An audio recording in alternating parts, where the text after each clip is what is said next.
Yeah. Yeah. Y'all missed me. Y'all missed your boy. It's time, man. It's that time of the week, man. Big J M F and TV. The big broadcast, man. We got to do it to him, man. We got to do it to him. I appreciate every single person who's listening on whatever platform you're listening to, whether that be YouTube, whether that be podcast, Apple Podcasts, any other type of platform. Y'all could be anywhere else on this planet, but you decided to come rock with your boy, come rock with me, and I'm gonna rock with you, man. We're gonna talk a lot of football tonight. We're gonna talk a lot of vibes tonight. But you know what? We got to start off with a vibe, man. I got to stop playing with y'all, man. We got to stop playing with each other. You know what I mean? Every single person who's in here, man, you come in, you popped in. I need you to like the video, like the stream. Okay, I'm coming in I'm not Kai Cenat, man. This is not Kai Cenat, bro. I'm not Aiden Ross. I'm Jay. I'm Big Stepper. I'm the guy who's out here giving y'all entertainment, giving y'all the vibes. Come in and just give your boy a like, man. I don't need no super chats. I'm I'm broke. I'm rich broke. That's all I'm gonna say about that. You know what I mean? I don't want none of my cousins coming to me for any kind of money. I'm me. And you know what? I'm gonna start off by liking my own ish, man. I like me and I like y'all and I appreciate y'all for tapping in. But we gotta get active, man. We gotta get active, man. We gotta get active. The only way we starting this ish is by getting active, man. Let's stop playing, man. Come on, man. This is one of my favorite songs, man. Let's get active, bro. Let's get active, bro. Every super chat I get, I'm gonna take a shot. That's what we finna do. Every super chat I get, I'm gonna take a shot. And if people listening on the audio only, I am pouring myself a shot right now, man. It's Friday night. We deserve this, man. We had a long week. Let's go. Let's go then. Every super chat I get, I am pouring myself a shot. So Sleepy Hollow, you get my night started, bruh. So shout out to you for the $1, man. $1 holla. Appreciate you, my G. You got to get your shot ready, Sleepy, too, man. You got Sleepy. Everybody who's listening and watching, get your shot ready, and we're gonna pour up into a stub and turn up. Appreciate you. Appreciate all of y'all for supporting your boy to the camera. And let's go. Oh, we getting active. Let's go. Like you can suck dick. I just hopped off from the BJ from the edge to occasion. The crazy thing is I took one before I started. This nigga Sleepy, man. Shout out to you again. We saluting to good times, good vibes, good people, and good memories, man. And an amazing episode 83. We doing it for the people them. Let's go, man. Appreciate y'all. Toast to the gang. We active. Been harder than that, man. We appreciate Ashake. Shout out to his new album. You know what I mean? Longa Boy. Y'all gotta check it out. Again, fair use, YouTube. Fair use to everybody who's watching this. I do not own any of these songs, these content at all. We just previewing when we're getting started in the vibes. And we gotta blame Sleepy Hollow if your boy gets a little sloppy, man.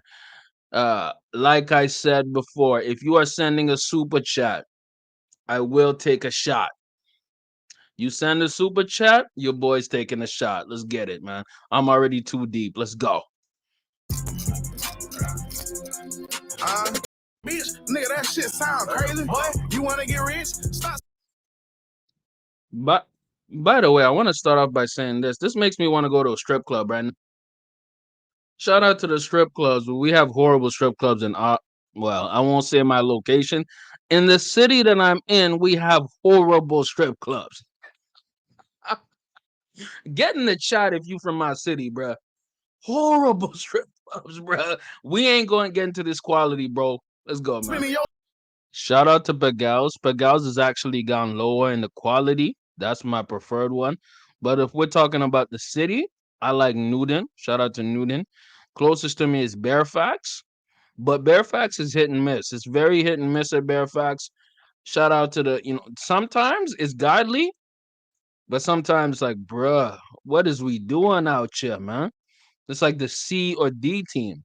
And we're gonna talk some football, so there might be some C and D teams. Shout out CD Lamb. Let's go, man. Fuck.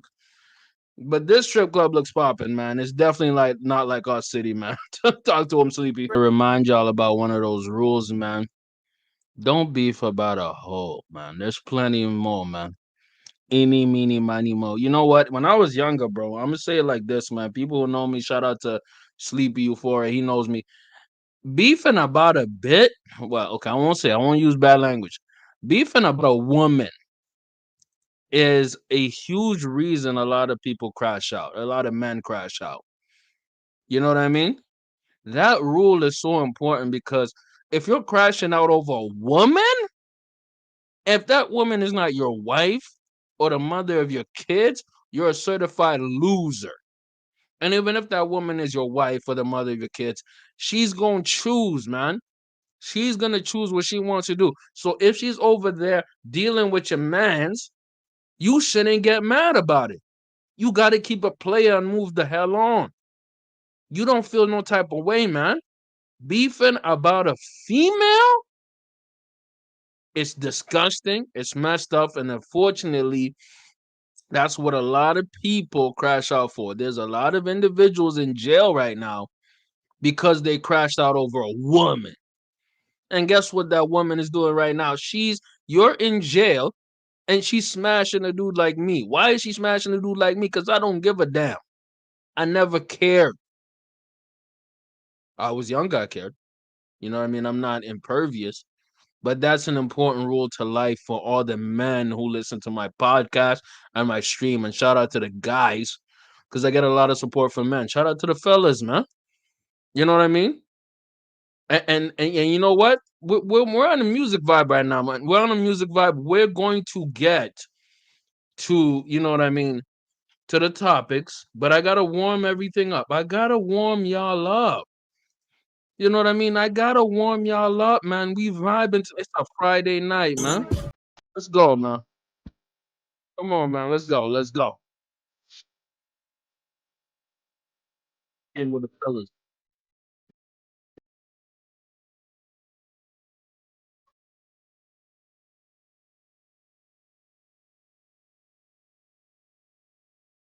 Mm.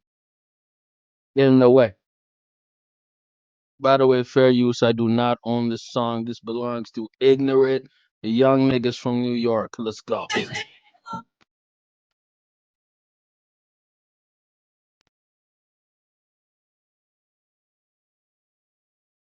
It's actually is fitting because we're gonna talk about football first.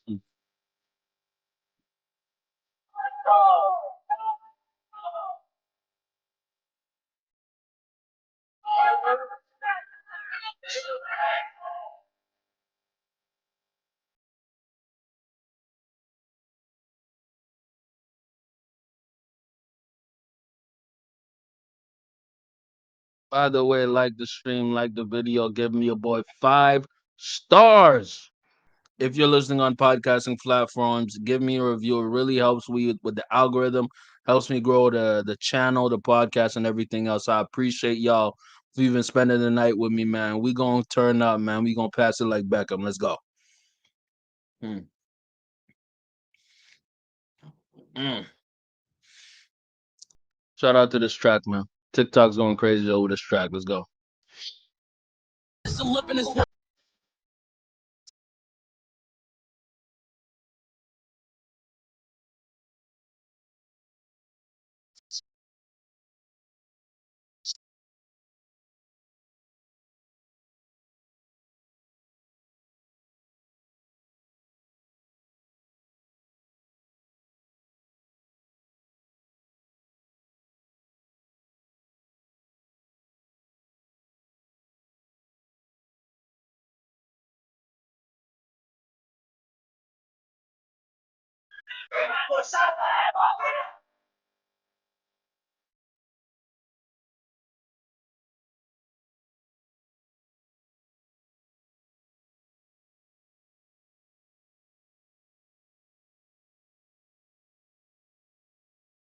Stay with the fellas.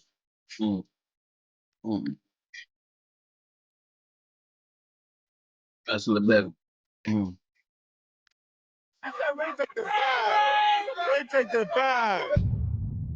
Oh. Shout out to them young niggas, man. This is the last track before we get into it. Let's get into it, man. Loose like a goose like that. Hit it with the moves, make a move right back.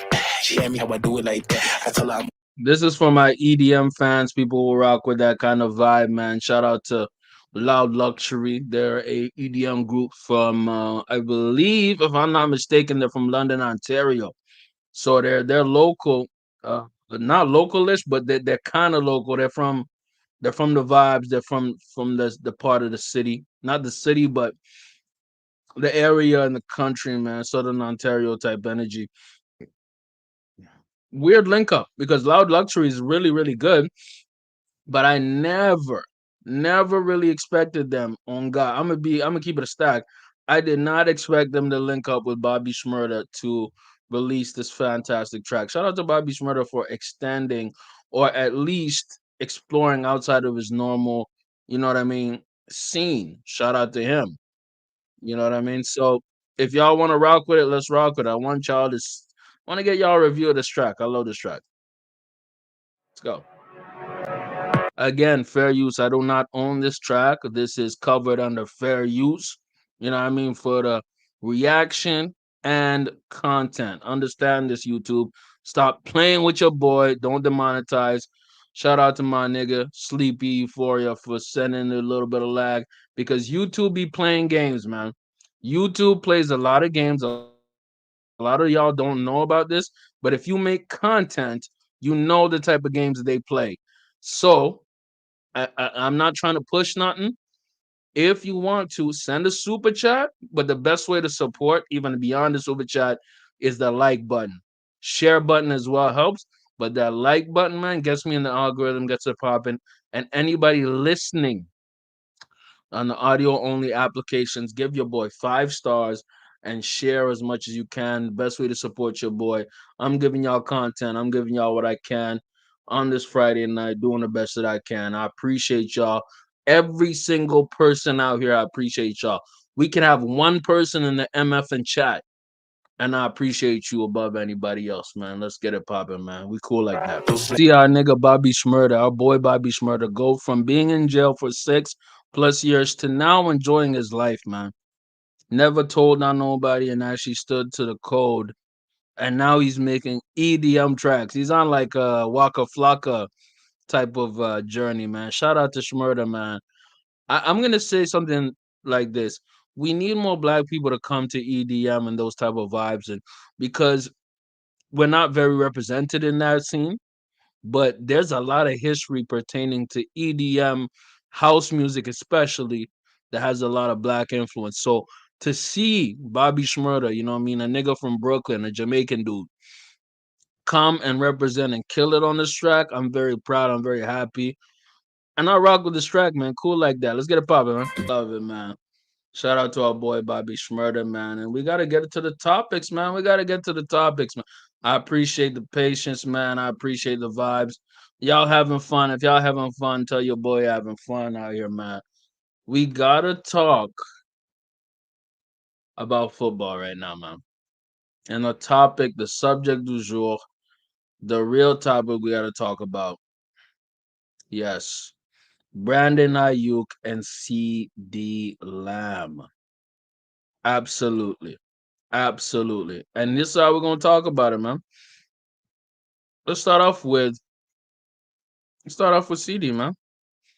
CD Lamb, if you don't know, is trying to get a contract with the Dallas Cowboys, right?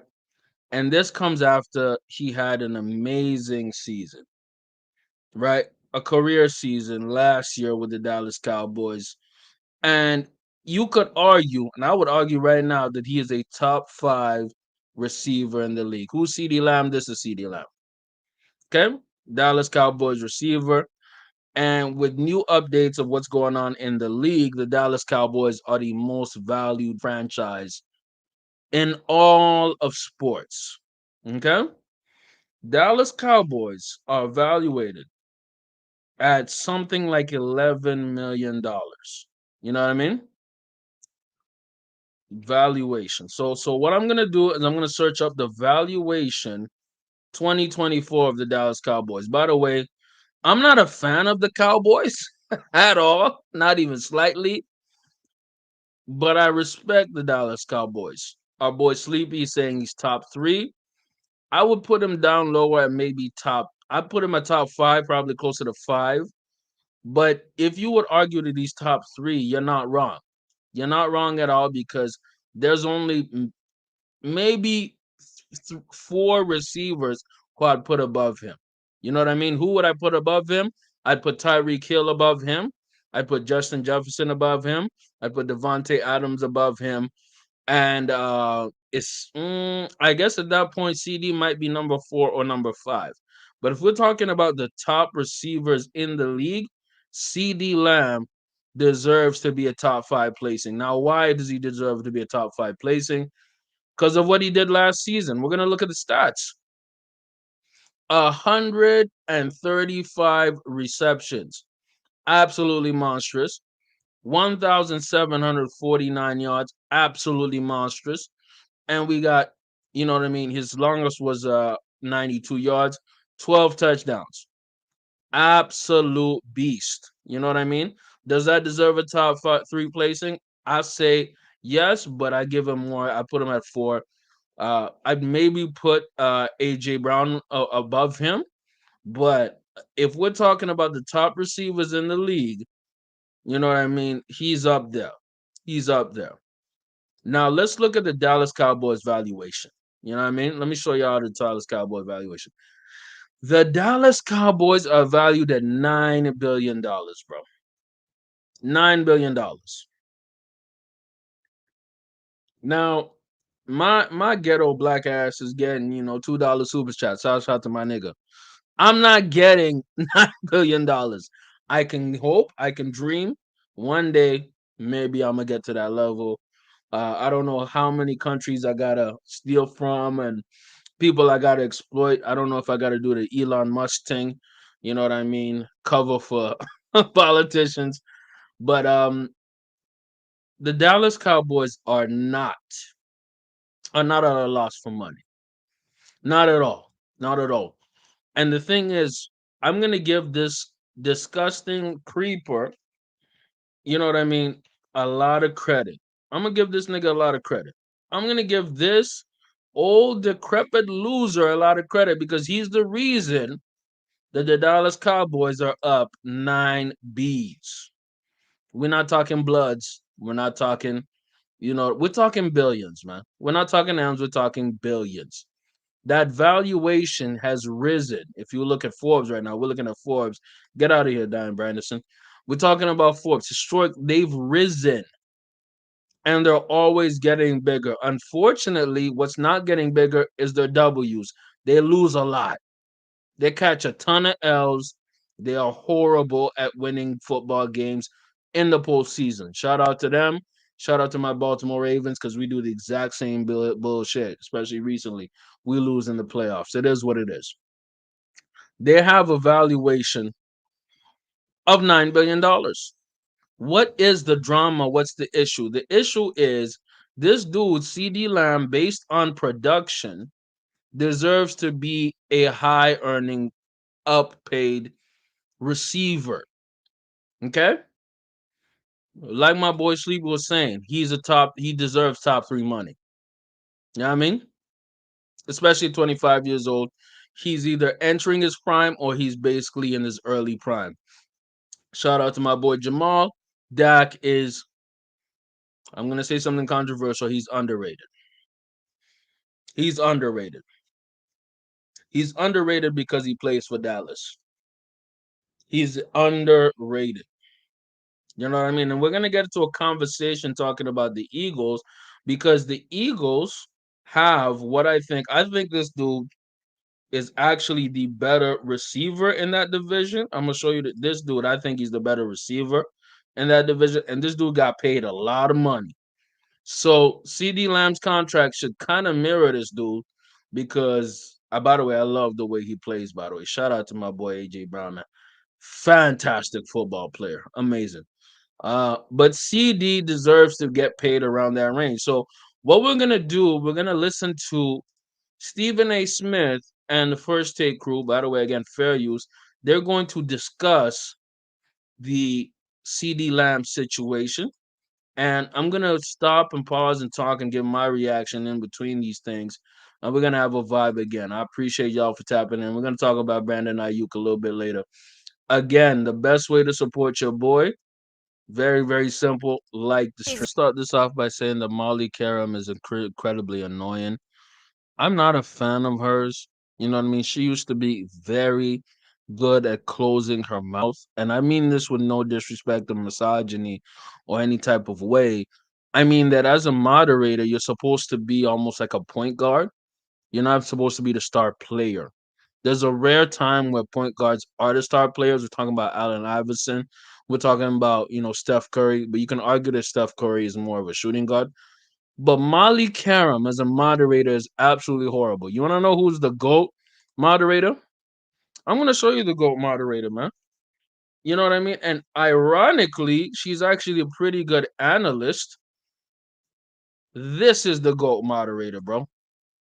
That one. You know what I mean? You know what I'm saying? You know exactly what I'm saying, y'all. She's not bad to look at as well. By the way, she's getting absolutely destroyed by Taylor Rooks in this picture. Taylor Rooks is infinitely more attractive. But Joy Taylor is actually a great moderator because it's all about getting where you fit in. You understand what I'm saying? But that's besides the point. Molly Karam annoys me. That's just me. But that's just me. That's how I feel. It is what it is. Let's get it popping, man. Let's listen to the commentary and let's go. You know what? Here's an underrated moderator that a lot of people have been sleeping on. And the thing is, she didn't get her respect at the time. And I don't know if it's just me, but the skinny girls or the smaller girls are getting a lot of my respect. Shout out to this lady, man. What do y'all think of this lady? Shout out to homie Jamal for distracting us slightly. I'm cool with this distraction. Carrie Champion. Carrie Champion. See, there's something underrated about a tall, fine woman. You know what I mean? Because it's almost unexpected, right? It's like, I'll give you an example. Whenever you're dealing with a woman who's taller or who's maybe a little slimmer, you might think there's no body behind that. You might think it's like a stick figure, but there's low key some body behind that. It's just that it's not overt in the dressing. You understand what I'm saying? Meaning, you know, when they're wearing certain clothes, they're not form fitting, but in a naked or more exposed situation, they look better, right? So, what you have in this situation, a Joy Taylor, where it's boom boom in front of your face, right? You know what I mean? It's out there, shapely, wearing the clothes very well, form fitting, but the clothes might be a delusion, right? Where you have an individual like Carrie Champion, where there might be a whole lot of going on, but you don't see it that well. You feel me? Anyways, man, maybe I'm delusional. Get in the comments, get in the chat. Let me know how y'all feel. That's just a theory. That's how I feel, man. It is what it is. Let's get back on topic, man. Shout out to my boy Jamal for getting me a little distracted. Stop acting like you. And absolutely, she double caked up on a Thursday, man. Now on a Friday, man. We going off. Let's go. Absolutely right by Lewis Riddick. He should have been a high paid receiver, right? And what we're talking about here, ironically, is right next to the Eagles. What's going on? It's ironically what's going on with the Eagles. The Eagles, the same division as the Dallas Cowboys, has the second most highest paid receiver in the league, right? AJ Brown. AJ Brown is 27 years old, 2 years older than CeeDee, has a $96 million contract, 32 million per year. You know what I mean? 84 guaranteed. Absolutely massive deal. That's the type of contract that CeeDee Lamb deserves. Yes, because when you take care of your guys, they take care of you in the long term. Why am I talking about that? Very simple. Very simple. AJ Brown is not the most important person on that Eagles offense. He's not. You know what I mean? It's their quarterback. It's Jalen Hurts. But without Jalen Hurts having a receiver like AJ Brown, Jalen Hurts cannot really get off on his offense. Last season, my boy AJ Brown, I like AJ Brown a lot. He went for 106 receptions, 1,456 yards, 7 touchdowns. By comparison, CD absolutely crushed him in terms of production. There's a reason the Dallas Cowboys went 12-4. They kept winning games because they kept feeding CD. You feed CD Lamb. Why does this matter? It matters because right now the NFL is a receiver oriented league. The top contracts right now in the NFL for wide receiver, top five. You have Justin Jefferson, you know what I mean, about 35 per year. You have AJ Brown, 32 per year. You have Amon-Ra St. Brown, 30 per year. You have Tyreek at 30 per year. By the way, Tyreek should be getting the most because he means the most to his team. But Jalen Waddle right beside him, 25. What CD commands should be between the 30 at minimum, but you can go up to 35 as well. That's what he deserves. But you know, you don't always get what you deserve in life. You get on what you can negotiate. Louis Riddick, talk to him, man. See, that's the problem, man. The problem, it's very simple, man. It's simple, but it's complicated. The problem is always this MFer, man. I'm gonna show y'all on the screen. If you're watching the screen, it's Jerry Jones. Jerry Jones is the problem, man. And you know what? Unfortunately, Jerry Jones sometimes is also the solution. What am I talking about? Jerry Jones has made the Dallas Cowboys so profitable in terms of money wise, in terms of marketing, in terms of all those details, that they forgot about the most important part of football, which is winning, which is winning, which is getting W's, which is, you know what I mean? Getting wins. Like, bro, what part of the game is this, man? Jerry Jones is so arrogant that he wants to say that his team is all in, but he's not paying his guys like they're all in. When Jerry Jones and his massive ego gets in the way, it ruins situations, man. It ruins situations. Jerry Jones' massive ego is a gift and a curse because Jerry Jones' massive ego is the reason he even bought the Dallas Cowboys, right? But at the same time, it's why he beefed with the most important coach. I say he's even more important than than Landry. You know what I mean? When he beefed with Jimmy Johnson, there was a time where Jerry Jones didn't want to pay Emmett Smith. Emmett Smith was in a holdout, bro. And Emmett Smith at that time was the best running back in the league. And we're going back to an era where it was a power running era. The 90s was a power running back era. You had a lead running back who would lead you to the playoffs and then lead you to winning the championship. Receivers didn't matter as much. Shout out Michael Irvin. Michael Irvin, Jerry Jones, those guys were anomalies. They weren't the norm. The norm is you would have your lead back who would lead you to the championship. We are now in 2024, and a lot of the league relies on a star receiver. Now, you could argue, does the star receiver lead to championships? In history, no. If you look at the history of football, no. But sometimes you have to understand that football, like a lot of sports, evolves. And you can say, in my opinion, football has evolved to be a bit softer because of the rule changes. And why did the rule changes happen? Because the NFL got sued regarding CTE and brain injuries, and former players who had sued the league, so the league had to change and become a softer version of the league to prevent further litigation and lawsuits to stop losing money. One of the unintended consequences of that is the physicality of the game has diminished, especially when we talk about the passing game. So the passing game has ironically got easier for the receivers, harder for the DBs, you know what I mean, harder for the linebackers. Uh and that leads to star wide receivers, right? You need at least not you don't need maybe a star, but you need a high end, high quality wide receiver like CeeDee Lamb in order for you to go far. Or at least a high end passing game.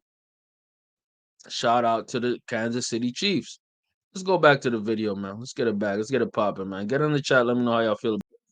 The Dallas Cowboys don't spend a lot of money. It's a gift and a curse because what they do is the Dallas Cowboys are very good at developing players. Okay? Similar to the team we're going to talk about next. They develop their players really, really well.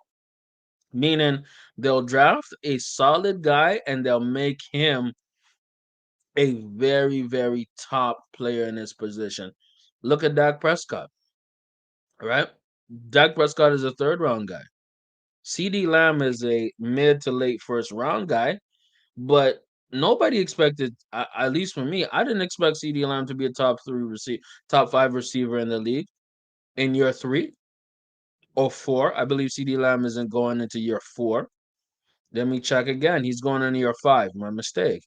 I did not expect this from CD Lamb, right? Michael Parsons, he's actually a top pick. He developed properly. You know what I mean? A lot of their O linemen in Dallas, they develop their guys. Do they pay them right away? Debatable. Let's go. I agree with Lewis. I agree with L. L. Duncan said it perfectly. Okay. And I don't, me, I like being a contrarian. I like debating. You know what I mean? If you watch of my any of my podcasts with Ankh. By the way, shout out to Ankh and Fuel. We're gonna go to season 3 this year again. We're gonna be probably shooting on Sunday mornings. I want y'all to tap in. Every single person who's here, I need y'all on my football podcast. This is an anomaly because I usually talk about general topics in society and life, but today we're doing a football stream. We're having fun with it.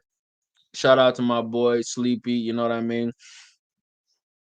But if we're talking about the Dallas Cowboys as an organization, like I said, the gift and the curse is this man right here.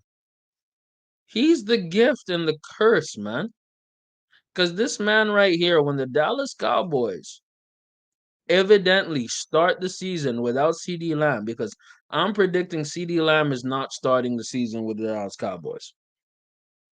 And I'm not saying that he's going to be traded. I'm not saying that he's going to leave. I'm just saying that by week 2 or 3, I don't see CD Lamb walking in that door. And when they lose to the LA Raiders, because they're going to lose to the Raiders look like a very, sorry, my bad. I'm looking at the preseason schedule. Well, let's actually look at the real schedule when they actually play. They're going to lose to the Browns on the 8th. You know what I mean? They're going to lose to the Browns. What's going on, man? Give me a quick second. Give me a second. What's going on?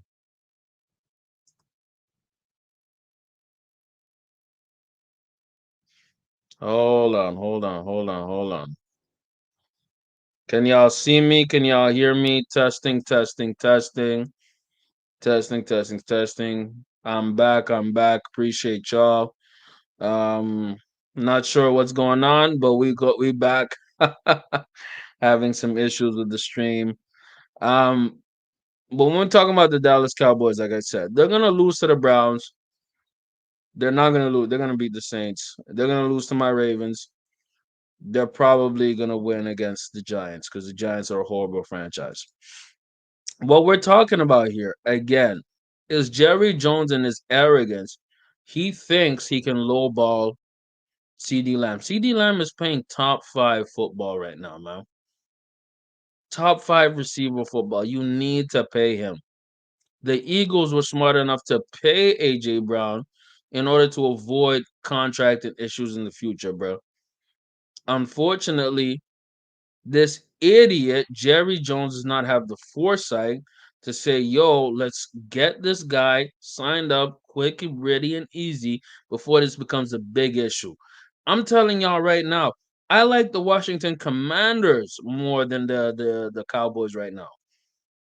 Because the best part of the Dallas Cowboys last season was their defense. Dan Quinn, their defensive coordinator, went to Washington. I like Jaden Daniels, man. I think he can put in some work. This dummy, Jerry Jones, is going to crash out and mess up his team. Let's go, But man. I think that there's an important thing to. Fair use, fair use, fair use. Again, what I'm trying to say here, similar to what Stephen A is about to say, the Dallas Cowboys, what they constantly do is they get in their own way, man. They get in their own way, and that's what leads them to crash out. That's what leads them to crash out.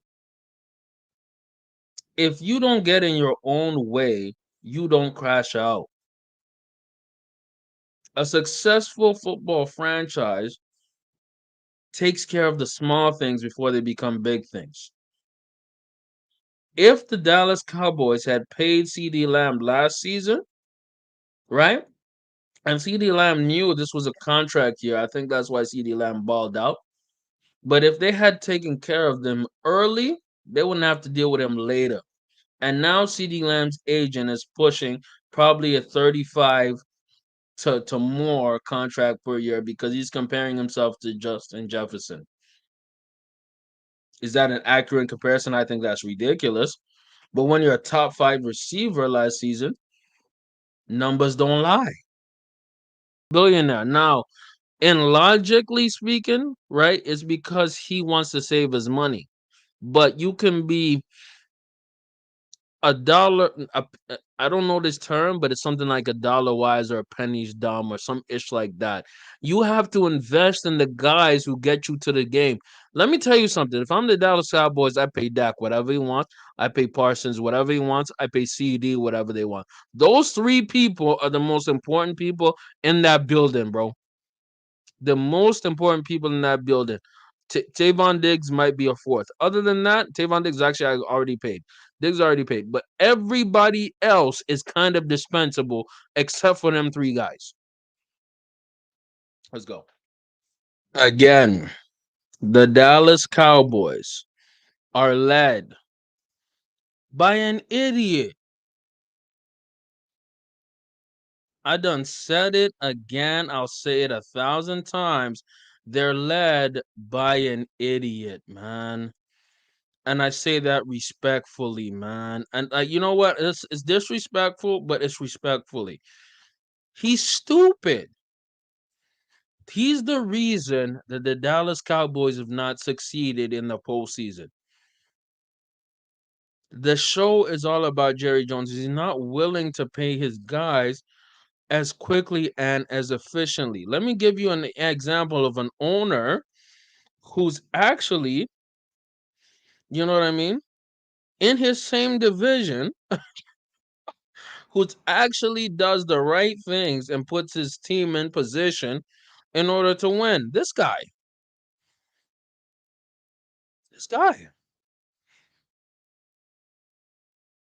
Jeffrey Lurie, right? Why? Jeffrey Lurie pays his guys very quickly. You know what I mean?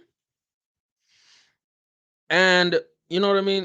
The reason is because he leaves he leaves his guy Howie Roseman, this guy Howie Roseman to do what he does. And Howie Roseman, I think, has been a fantastic GM, and he's a top GM in the league. He always puts the Eagles in position, right? But when you have a guy like Jerry Jones in his infinite ego, he's always going to put himself first. He's always going to be the show or try to be the main attraction. Now, Does that work for business wise and sales over a long period of time? Yes. But does that cause issues like beef, like distractions? Absolutely. And this is overall a distraction. You have 3 weeks left until the season starts, and you have one of your star players not being paid. Let's go, man. In this clip right now, um, Stephen A. Smith is race baiting, right? So he's implying that because Tony Romo's white, that's why he didn't have to go through contract issues. No, it's because Tony Romo was a personal close friend of Jerry Jones. This is all, again, going back to this man's ego, right? If you're close friends with him, you get passes, right? And there's none other than a greater example of this than this motherfucking dude, man. I apologize for the foul language, man. This dude right here should have been fired multiple times for having horrendous seasons with the Dallas Cowboys because he's close friend with Jerry. He got passes. Now, could it be racial implications? Absolutely, yes, it could be. It absolutely could be. But Jerry Jones is so obsessed with winning that he's willing to crash out. But over his own obsession with winning, he's more obsessed with having friends and his boys. He's more obsessed with having friends and his boys. And that leads us to a second conversation about this guy, man. You know what I mean? By the way, before I finish this topic, man, I'm going to say it like this. When it comes to CeeDee Lamb, I'm going to show y'all again. When it comes to CeeDee Lamb, he should be paid. And I predict that he'll be paid by week 2 or week 3 of the NFL season, specifically by the Dallas Cowboys, because they're going to see the bleeding. They're going to get bled out. No diddy. They're going to be bleeding once they realize they need their best offensive weapon. I think CeeDee is actually more important than Dak Prescott at this point in his career. Dak Prescott is obviously not going to perform in the playoffs, but I think CeeDee is going to perform in the playoffs, and I think he has a lot of ways to go because he's 25 in his early prime. He has a long ways to go. You know what I mean? I don't see Dak Prescott getting paid this season. I see Dak leaving the Cowboys. I think CeeDee is going to play longer for the Cowboys. Parsons going to play for the Cowboys. We might get. And you know what's crazy? I'm going to say something crazy, man. I think that it's happening. There's been rumors about it. There's been talks about it. I see this dude playing for the Cowboys next season. I hate to say it. I'm going to say it. I see Shador Sanders playing for the Dallas Cowboys next season. Why? Again, it goes back. When you know somebody's patterns, it's easy to read them, man. It's easy to read them and at least anticipate what they're going to do. Jerry Jones loves Deion Sanders, man. And I think he's willing to take a bet on Shador, who is going to be undoubtedly a top 10 pick in the NFL draft next year. And he's going to go with Shador. I think this is Dak's last season. And I think that it's going to be huge to see what happens next. But in general, I do not see the Dallas Cowboys having a good season at all. I'm going to keep it a bean. I don't see them really improving on their team. I see them regressing greatly, but they have to pay CeeDee Lamb, and they'll pay him by week 2 or week 3. And there's a chance CeeDee might get injured because he doesn't have enough reps, live reps. But somebody who I know ain't going to have a lot of live reps is that boy, Brandon Aiyuk. Let's hear the latest on him, man. Glad you're with us on NFL Live. Again, fair use. I don't own this content, man. This belongs to ESPN, Disney company, man. Let's go. Lots of high-profile stories in San Francisco, and the biggest being that the 49ers and Brandon Aiyuk still have not come to a resolution after it was reported earlier this week that the 49ers were trying to work out a long-term contract with Aiyuk while also agreeing to parameters of a trade with the Steelers in the case they did decide to move him. Here's GM John Lynch from moments ago on where things stand. I'm not going to characterize any chances or anything. I can tell you this: it's been a long, arduous, hard process, hard journey. We started this early, and for whatever reason, haven't been able to get it across the finish line. That's been frustrating, but the communication still has been really good, both with. Again, fair use, man. I don't own this content. Um, I'm gonna have some thoughts, man. Let's listen to what some of these people say. Get in the chat. Are y'all fans of Ayuk? What do y'all think about Ayuk? What do y'all think of the San Francisco 49ers, man? As a team, as a franchise, what do y'all think of them? Let me know in the chat. Brandon and his agent, and we're trying to figure out solutions. And I'm always hopeful. I'm an optimistic person at nature, and so I'm always How y'all feel about it, man? Get in the chat. Let me know.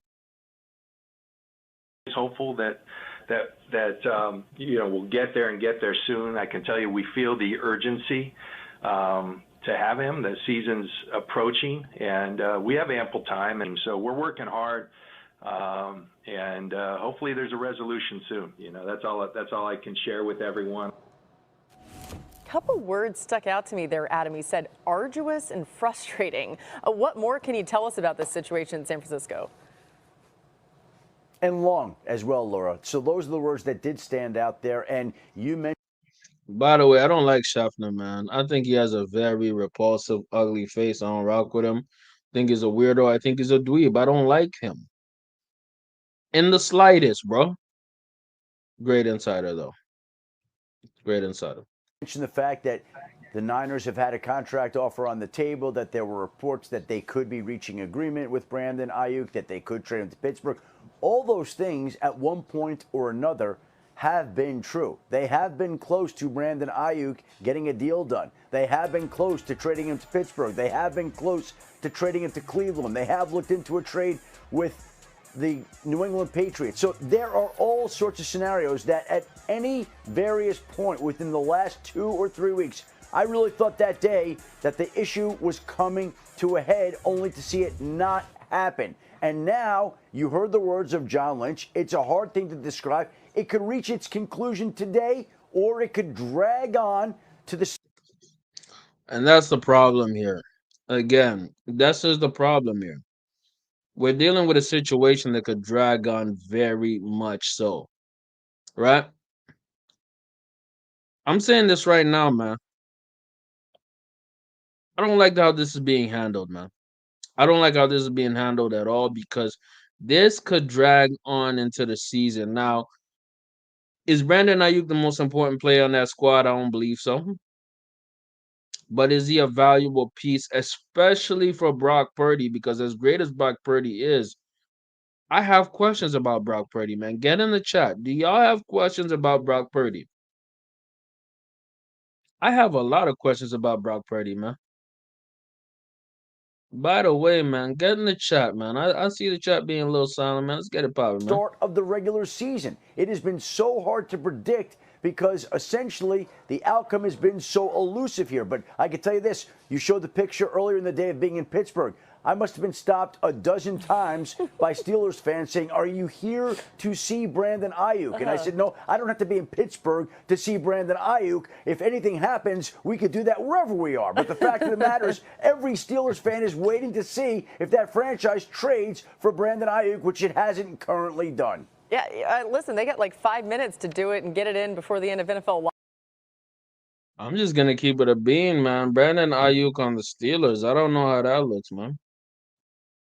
Because the way that it's looking, at least for me, at least how I see it, the Steelers are going to have Russell Wilson be their starting quarterback. Russell Wilson does a lot of intermediary passes. He doesn't do a lot of long balls, at least no did he. At least that's what he did last season. What we're talking about is that he needs a slot receiver. Brandon Ayuk is an X receiver, man. He's not a slot. Maybe if Fields was being, you know what I mean, the quarterback, but even Fields sometimes has some trouble with a long pass. So I don't know if Ayuk is the solution in Pittsburgh. You have Pickens, man. You don't need much. Just Live go. here. That's not the only storyline surrounding the team. What more can you tell us about Trent Williams?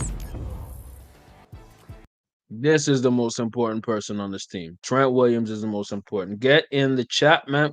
I want y'all to talk to your boy, man. Talk to your boy. If you're listening to this on the audio side, man, my chat is quiet, man. I don't know what's going on. Y'all, man, the crazy part is I want to take a shot, but ain't no super chats coming, man. Ain't no super chats coming. I need super chats, man. I want to take a shot, but I need a super chat, man. Let's go. It can be even $1, man. You know what I mean? $1 holler for your boy, man. Or if you're feeling generous, donate how you want. If you're not feeling generous, at least give me a like and give me a share. That goes a long way to fighting the algorithm. You know what I mean? That goes a long way to growing the channel, man. Smash that like button. Share this content. You know what I mean? Share it with your cousin, your girl, your boyfriend. I don't know what y'all are into. And let's have fun. Listen, I think that's taken a seat on the back burner compared to all the issues going on with Brandon Aiyuk. I think that they feel like that situation will be easier to resolve, conceivably, than the Brandon Aiyuk one, which has gotten the focus of their energies. And so while Aiyuk has taken up their energies, Williams sits on the sideline, has. And I think them not having Williams in there is going to hurt the San Francisco 49ers the most because the Niners are good enough as a squad, as a team, to make it to another Super Bowl. I don't think that's an issue at all. The issue with them is staying healthy. They don't stay healthy as a team. They do not stay healthy as a squad, bro. If they're not healthy enough to play, they're going to lose. And they're not going to lose. They're going to lose bad in the playoffs because the Green Bay Packers are coming. The Atlanta Falcons are coming. And I'm going to say the Eagles are coming. Those are three teams that are coming, no Diddy, for that throne. Rams are always in there too. So you have potentially four teams that might bite them in the neck. If they don't have Trent Williams out there as a starting center, bruh, not center, my bad, left tackle, I apologize. They are going to be in a world of pain. And when I say pain, I'm talking about there's a chance that Purdy might get hurt very bad, bruh. Very, very bad. Let's get it Hasn't popping. been in camp yet. And Christian McCaffrey also not practicing due to a calf injury that he sustained about a week or so ago. Now, the 49ers. You see what I'm talking about? Get in the chat, people. You see what I'm talking about? They're already having injuries. You think this is going to get better? This could be a nightmare season, bro. The Niners have this history, especially with an individual like Kyle Shanahan. I don't know what's up with this team, but they have a history of injured players, man. And Christian McCaffrey, as great as he is, I'm a big Christian McCaffrey fan. McCaffrey has always had injury issues. Last season was the first season in a long time. Dude was upright and was good the entire 17 games plus the 3 playoff games. Normally, you don't go like that. And I think he should have been in more MVP votes than his teammate Purdy. Trent Williams is the key, bro. Because Trent Williams opened us up lanes and holes, no Diddy, for Christian McCaffrey to fill, no Diddy. So when you're dealing with a football team that doesn't have the heart and soul of the team, who I believe is Trent Williams, you have disarray, bro. I think Purdy's gonna get hurt, and I'm knocking on all the wood right now. I'm gonna find some wood, no Diddy, and I'm hoping that he pulls up because I can see Purdy getting hurt, I can see McCaffrey getting hurt, I can see Kittle getting hurt, and the season's done. Do expect that he'll be ready for opening night against the New York Jets on Monday Night Football. Don't think it's a major issue. They're being smart with him, but you never like to see a running back with a soft tissue injury the way that Christian McCaffrey now has that calf injury that'll sideline him throughout the rest of training camp. Yeah, with all the contract talk on offense, right, it's easy to forget that the 49ers defense also has its share of question marks. They lost several defensive linemen in free agency, including Eric Armstead and Javon Kinlaw. Starters Dre Greenlaw and Talanoa Hufanga remain on the PUP list, and the unit is breaking in a new coordinator with Nick Sorensen replacing Steve Wilks. Amina, how concerned are you about all the changes on the defensive side of the ball for San Francisco? I am concerned. I still think it's a very good unit, particularly against the pass, but against the run, I don't know. It was a bit of an issue last year. Against the run is a big issue. It was actually a big But they're lucky they're in the passing league right now, so very, very lucky. issue last year. They were Fair use. I do not own this content. Belongs to the NFL, belongs to Disney Channel. Let's 28th go. in success rate against the run, and Eric Armstead was one of their best. By the way, look at Connor running that thing, man. Cardinals might break some hearts this season. Let's Run go. defenders on first down. Oh, he running strong. Let's know Diddy, man. Let's go. When he was on the field, they allowed 3.2 yards per carry. When he was not Shout out Mina Khan. She's a good analyst. on the field, that was 4.8. Now, you bring in Malik Collins, who I think could help on that front. But I still think that could be an issue, especially with Dre Greenlaw out, and that's something to monitor earlier in the Absolutely important. Dre Greenlaw, I think he was the reason they didn't win the Super Bowl last year. When they lost Dre Greenlaw, I think about in the maybe like the second quarter, that made a huge window for the Chiefs to win. Why? Dre Greenlaw is very good in pass defense. He's very good in coverage. Very, very good. You put him, you know what I mean, with the other linebacker, I'm blanking out. But when he's playing defense with the other backer, bruh, they're the best tandem. The only tandem that was better last year was Patrick Queen and Roquan Smith.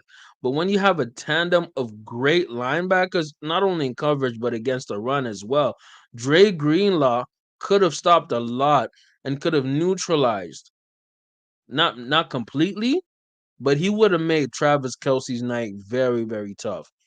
When Bro got injured, that flipped the game heavily. Heavily. Let's see what Mina Kimes has to say, man. By the way, like the stream, man. 5-star, man, and rock with your boy. Let's go. season, because if I was playing this team, that would be my focus, to try to run the ball. Yeah, even attacking Greenlaw or Greenlaw's replacement in Oren Burks was the way the Chiefs won the Super Bowl, right? I mean, Oren Burks allowed a ton of targets in coverage. That's a team that is a top-heavy. Absolutely. They're repeating what I'm saying, man. They're repeating what I'm saying. Dre Greenlaw being injured and Huafanga, which is huge. Those are a huge loss for the Niners. I don't see the Niners repeating without them guys. Roster in general, and now, of course, you're spending more on guys like Nick Bosa. You might be spending more on guys like Brandon Aiyuk if this contract ever gets done, or Trent Williams, and that's less on the defensive side of the ball. They had to cut Armstead for cap reasons, had to move on from Chase Young, who they traded a draft pick for, and the guys they brought in, Yetur Gross-Matos, Leonard Floyd, good players, but not necessarily players of the same caliber. So you're now asking more of Fred Warner. You're asking more of Nick Bosa. You're asking more of Javon Hargrave. Their stars have to be absolutely phenomenal for this roster construction to work even before Brock Purdy gets paid, let alone after this season when Brock Purdy gets a massive raise from the 49ers. Absolutely. So what's going to happen is if Brock Purdy don't crash out, which unfortunately I can kind of see a crash out happening, but in all honesty, if they were willing to pay Jimmy Garoppolo and all his weak sauce, you have to pay, logically, you have to pay Brock Purdy. So if you're paying Brock Purdy, that's going to go against your salary cap, bruh.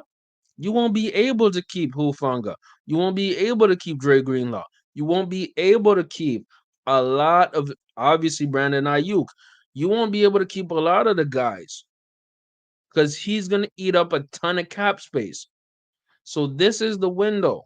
And the Niners are looking very Dallas Cowboy-ish by not securing up their guys, man. Let's go. Yeah, Adam, you're in conversations with these 49ers people a good bit, and certainly with the Aiyuk situation. How much pressure do you think they're feeling just in knowing that it feels like they've been so close to winning a Super Bowl, they don't want this window to close on them, and there are all these issues we're talking about? Well, to combine those issues that you're asking about, I think that's what makes the Aiyuk situation so frustrating. Yeah. It's extremely frustrating because I'm going to tell you right now, this is one of the best GMs in the league in terms of talent evaluation, especially on the defensive side. John Lynch has done a masterful job of building the defenses, especially during his Niners run. The defenses on the Niners have been absolutely phenomenal. It's always a question about the Niners offense, bro, and how far they're going to go and what's going to do and how they're going to crash out. Quarterback position. John Lynch has flopped at that horribly. They lucked into Brock Purdy. But what I'm telling you right now, this ain't the Bucks team, bro. Shout out to that Bucks team in the early 2000s. This is 2024. You need an offense that's potent, man. You need an offense that's going to go. And Brandon Ayuk not being paid right now is a massive problem, man. A massive problem. That's why I said Aiyuk and CeeDee are changing the NFL because the valuation of the receiver position has gotten very, very high. You cannot win a lot of games, especially in January, in the playoff football, late December, January, without a receiver who's going to take you off the top. No Diddy. You need a guy who's going to put you in position to win, man. Brandon Ayuk is not some superstar receiver. Let's look at some of his stats, man. Let's look at some of his stats. Ayuk was not some out of worldly receiver, right? But he's not garbage. He's more on the high end, man. He gave you 1,342, my bad, 75 receptions, 7 touchdowns. That's good.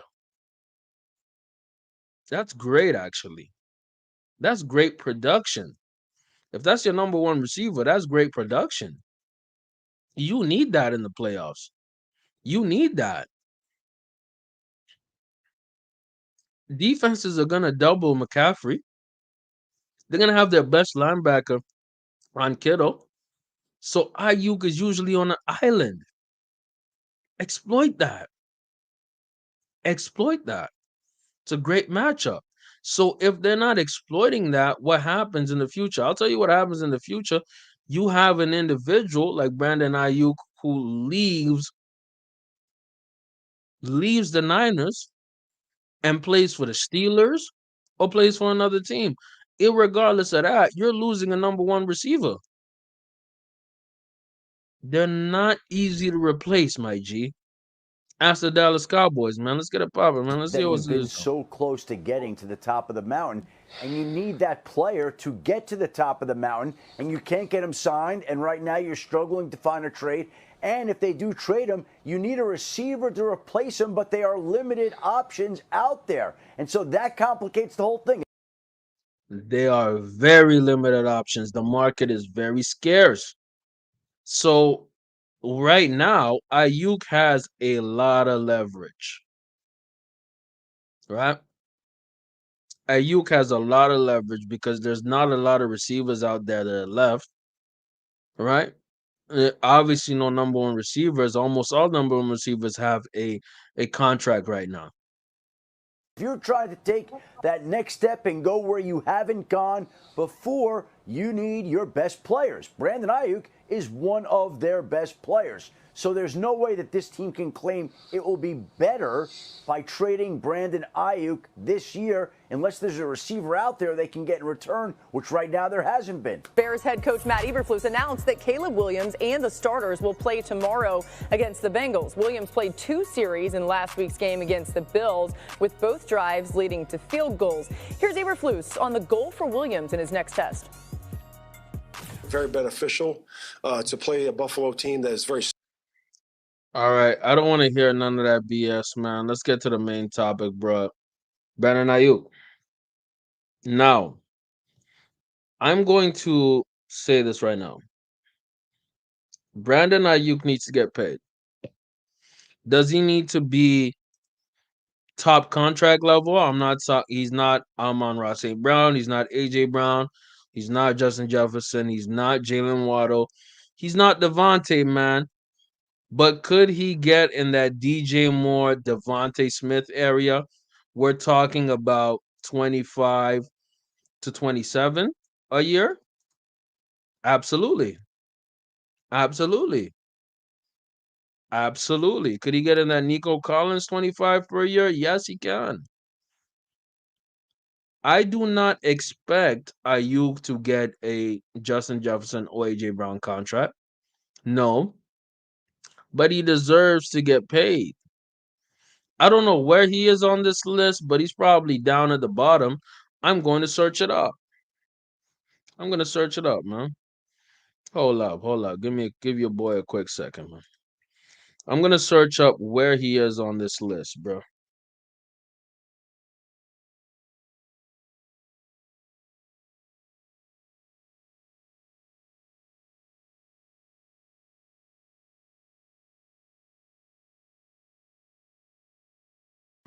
Apologies for that. I had some audio issues.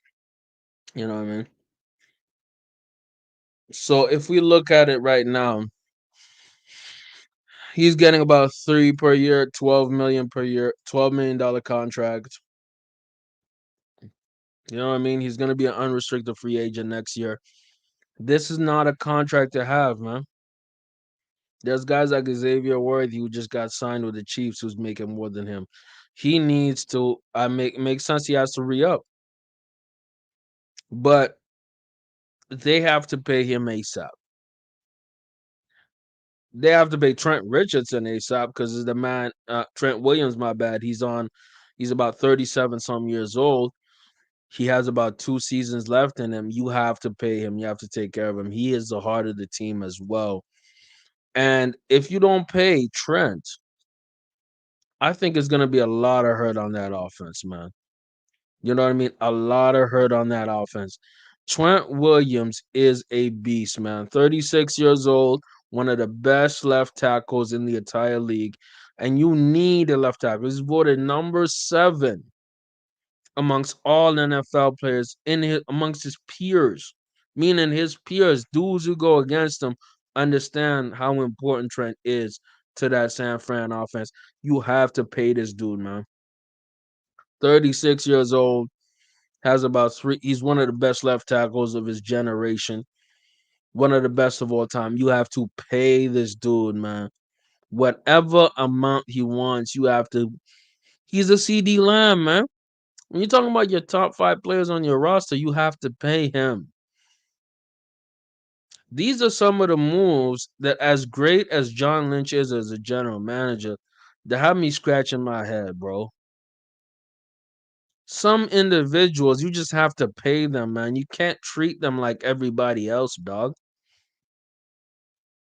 And that leads me to talking about this. You can't treat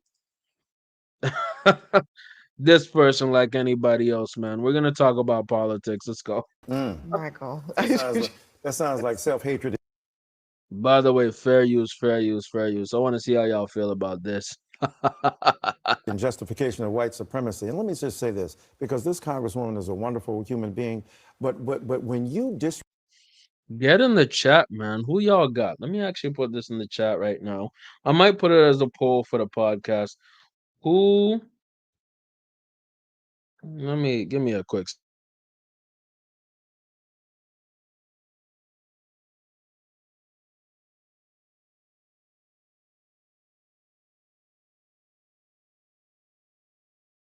Apologies again for the audio, man. Who y'all got in the U.S. presidential presidential elections? Harris or Trump? Get in the chat. Let me know how y'all feel about this, man. But I wanted to put this on because I thought it was absolutely hilarious and kind of sad. Let's go. Respect Kamala Harris by saying you will call her whatever you want. I know you don't intend it to be that way. That's the history and legacy of white disregard for the humanity of black people. Oh, so now you're calling me racist. I didn't say. I just said you weren't a BS. racist. That is complete No, you don't BS. have to intend racism to accomplish You are it. intending that Your I am disrespect racist, of Kamala and Harris that is part and parcel of a Why tradition can't you of just- disrespect. It's offensive, Congresswoman, and it's why can't you it's just? offensive. I'm not calling you a racist. I'm No, telling you are. you what the You practice are. is You racist. are. You absolutely I'm are. saying the And practice is let me- racist. let me get Disrespecting. here, No, Keith. what's disgusting That is your disgusting. disrespect of her. Professor. This gentleman said, You know what? I didn't know her name. Disgusting He's to trying women to do is it. her disrespect of women. She doesn't know what a woman is. And if 25 years ago, White women don't have the ability to tell black women who paid the price of blood to make this country what it is to tell them they're not real women. 25 They years care ago, for your babies 25 years and ago, respected I your became humanity. the first woman to graduate from the Citadel, the Military College of South Carolina. I So call her fought my name way right. through it. So Tooth pronounce and her nail, name blood, right. sweat, Let and me tears. actually pronounce her name and right. Kamala Harris, if Kamala. I were a man, You said I this will before, say you man. Again, fair use. I do not own this content. This is by crazy CNN, wild CNN, where they're correcting people on on how to pronounce names. Let's go, man. What I want. It's Come on, Kamala. it's You're Kamala. doing this on purpose, Congresswoman. That's disrespectful. You can't expect people to If respect a your man put service on if a you don't skirt and respect walked hers. that stage 25 years ago, she You're a would have white said woman she would have disrespecting a taken black that woman. That is achievement away from problematic. women. I agree. That's disgusting. That's disgusting. So they had a whole war about how to pronounce how to pronounce Kamala or Kamala. Very interesting. Let's see something else, man. Let me show y'all something else. I want to see how y'all feel about this. Shout out to CNN for being biased as hell and, left leaning and everything in between. Y'all already know my political side. But interesting that they're going off on somebody because she doesn't pronounce Kamala Harris as they would want to. It is what it is, still. Ended up losing. We ended up losing. And after By the way, this is an individual that's had some kind of sentencing due to Kamala Harris as the district attorney in California. He was wrongfully I charged with this. lost, after I lost, Fair use, fair use, fair use again. Let's go. got convicted, whether the sentence came in, you know, obviously the courtroom is full. I know who this lady Kamala Harris is, right? People in the projects knew who she was because she was a black district attorney. And we thought that we had a black district attorney in office, right? And who we perceived to be black, right? That will have that's from Oakland. And that's all we kind of knew.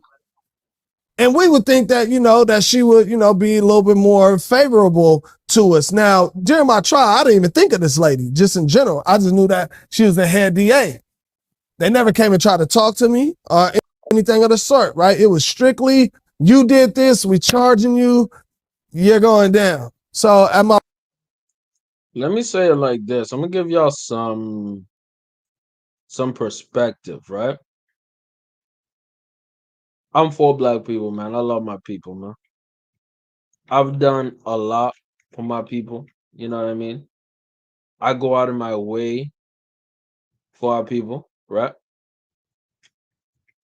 But I'm not the type of person who's going to be disillusioned into believing that just because somebody is black, that they have any interest in doing the work or doing something positive for black people. I'm not somebody like that. I'm somebody who believes that politicians, their number one goal and ambition is to get elected. That's the biggest thing about politicians. Their biggest goal is to get elected, bro. That's the facts. They will lie, they will exaggerate, they will steal, they'll do anything to get elected, bruh. It's just a fact. So, regardless of if it's Trump, Biden, I'm not dumb enough to think that these politicians are doing things out of the kindness of their heart.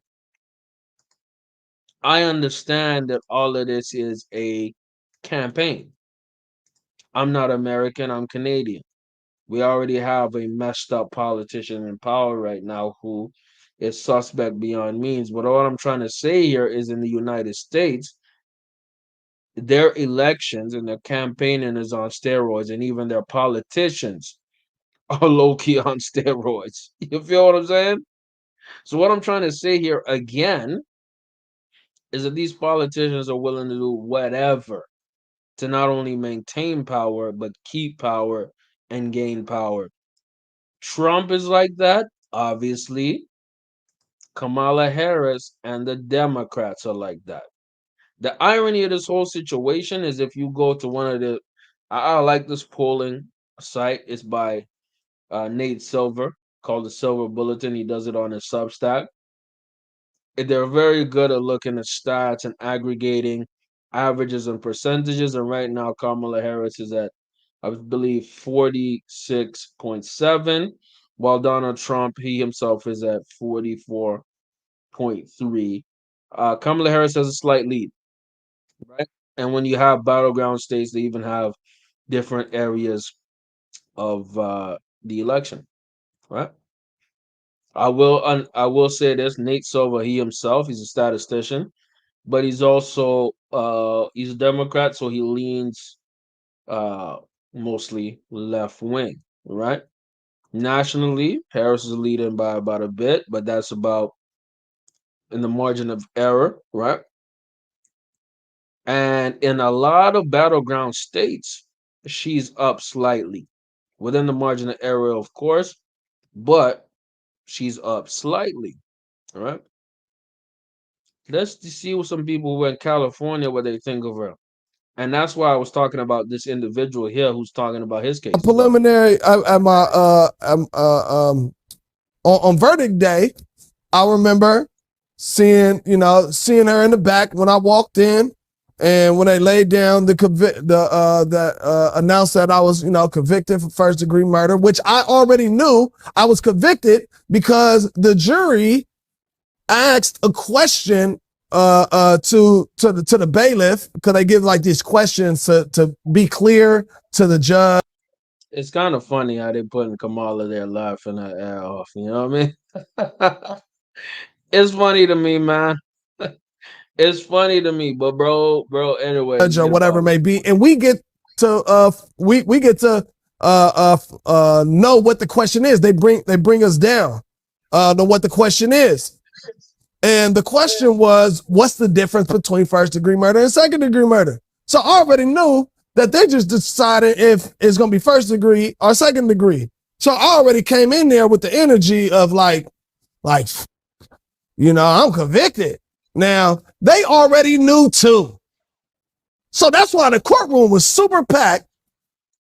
They already knew what time it was, man. Politicians are politicians, man. District attorneys are district attorneys. And you see Kamala Harris like literally like front row, opposite side on the defensive side. And, when they came with the verdict guilty, I wanted to make sure I seen every nigga that was in that motherfucker on that side, not supporting me, and everybody else that was on that side. Because I knew, for one, I didn't do it. I stood on principle, and, and I was going to fight to. By the way, you know what's crazy about live streaming, right? Especially on YouTube, you have to be conscious of the fact that whatever you streaming, right? A lot of the time YouTube's gonna clap that. So you know what? Right after the stream, I know my video is gonna get clapped by Disney. And when I say clapped, I mean flagged or some kind of demonetized. So when I have individuals like my dog CB Hollow who sending super chats. That actually means a lot because that helps me be able to create the content and have y'all enjoy it. It's just how YouTube works, man. I'm thinking about maybe simulcasting on Twitch or Kick if y'all rock with it. But YouTube is one of these platforms that's really not for a lot of the freedoms of people expressing themselves in these platforms, man. Anyways, man, let's get back to Cackling Kamala. Let's go. Ultimately get back. And I'll never forget when I turned around and I looked and I seen Kamala Harris, you know, we locked eyes this one time and she laughed. She literally just like kind of bust out laughing. Almost as in if she was pointing at him like, ha, ha, ha, ha. That's how I felt. Though she didn't point. But that's how I felt when she was laughing at the verdict coming down. And I think this is a sentiment that a lot of black men feel in the United States, or a lot of black men feel in society, where they have a lot of these people in power who you would think are for us, but they're actually about themselves and, excuse me, maintaining their own power, meaning they'll play in your face, right? I don't think Kamala's a real person, man. I think she's orchestrated. I think she's fake. I do not trust her. Do I trust Donald Trump? Absolutely not. I don't trust him either. But why did I say Donald Trump is catching L's? Donald Trump is catching L's specifically because of that Nate Silver post I was just talking about, man. He's literally catching an L. What am I talking about? I'm talking about dude is losing. Right? He was in a winning position here at 48%. Joe Biden was at 46. Biden drops out.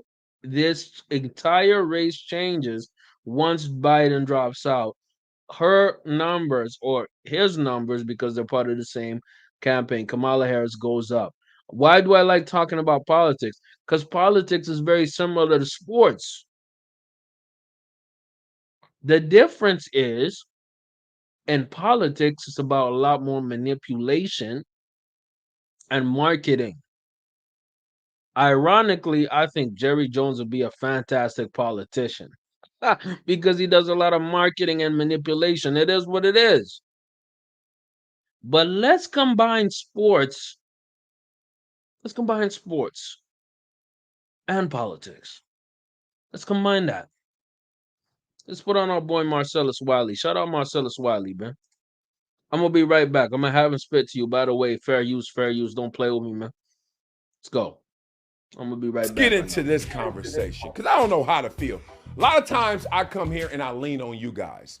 Now, I grew up a liberal. I can't lie because I didn't even think about what I was. I was just under the trance and this in the state, the state of mind of whatever we do in my neighborhood, it's all good politically, right? 0 to 18, you ain't voting anyway. Who cares? And somebody asks you a question, you're going to regurgitate what your mama said, what your grandma said, what big mama said, what auntie mama said, all of them. All right, so I'm liberal. Why? Because I'm in a black neighborhood, damn it. I'm in the hood. Okay, whatever. Then you go to college, and I went from being liberal to, whoa, maybe I'm not liberal, because what are y'all? I am not going on no hunger strike. I am not protesting. Nope, nope, nope. I don't care what y'all say. Nope. I'm going to get it done. I'm going to get some action done. Don't.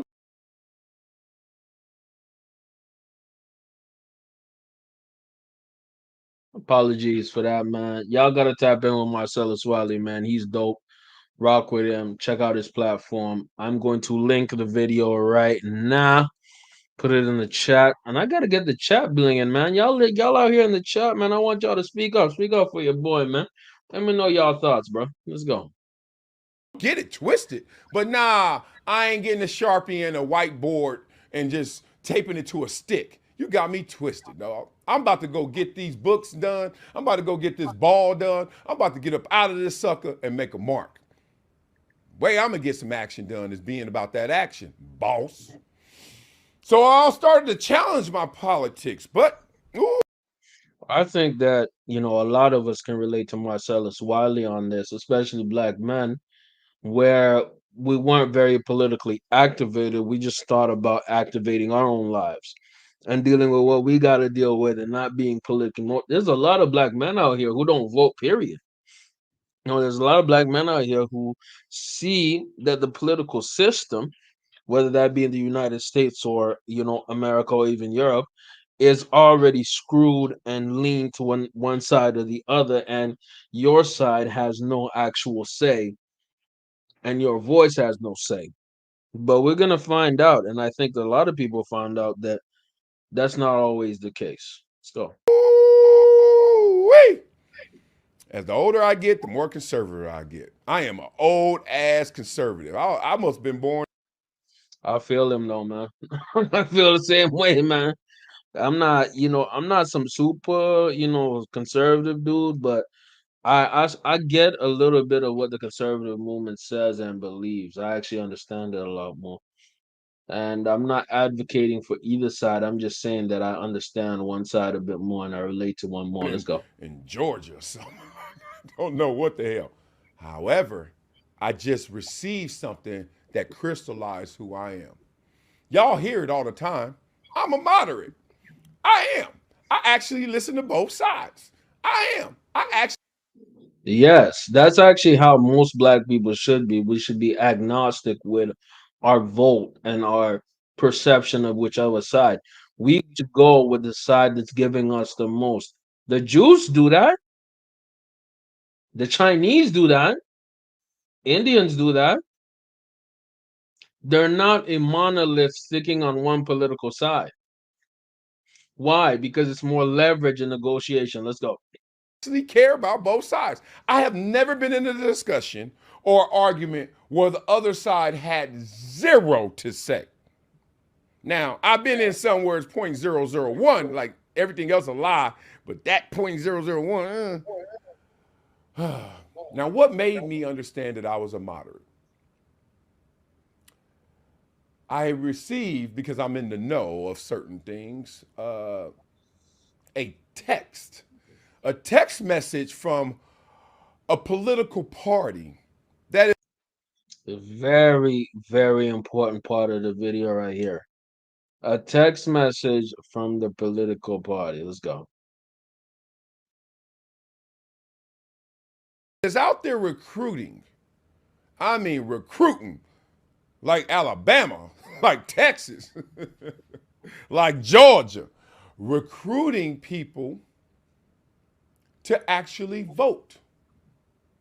But the way that they want to get to your vote is by swaying your vote. Y'all know what I'm talking about, do y'all? Let me show y'all. Let me take y'all on my phone like my Huge. Peep wife this. when I go to sleep. Let me take y'all into this message right here. Quote, any, first of all, you sending me a message about any A-list influencers / celebrities who like to attend the DNC will get flights / hotel credentials to the convention and exclusive invites to private parties and events happening during the week in Chicago. Okay, I read that first paragraph and immediately I said, oh, that's why Megan Thee Stallion was out there twerking with Kamala and them. Let's keep reading. I know they ain't sending me something they send to Megan. I ain't on her level. Let's go. Ain't this interesting? Chat. Talk to me, chat. They sent Marcellus Wiley that whole package, man. Mm-mm-mm. Mm-mm-mm. How many other celebrities you think they send that package, man? Let's keep it a bean. How many other people you think they send that package to, dog? Let's go. Also, I'm seeking top celebrities to do a post, and the budget per creator is around $20,000. Wait a minute. Y'all paying me like They're giving him the 20K option. 20 racks. Pepsi? This ain't no soda. This is for people's political votes. This is to influence their life to some degree. What?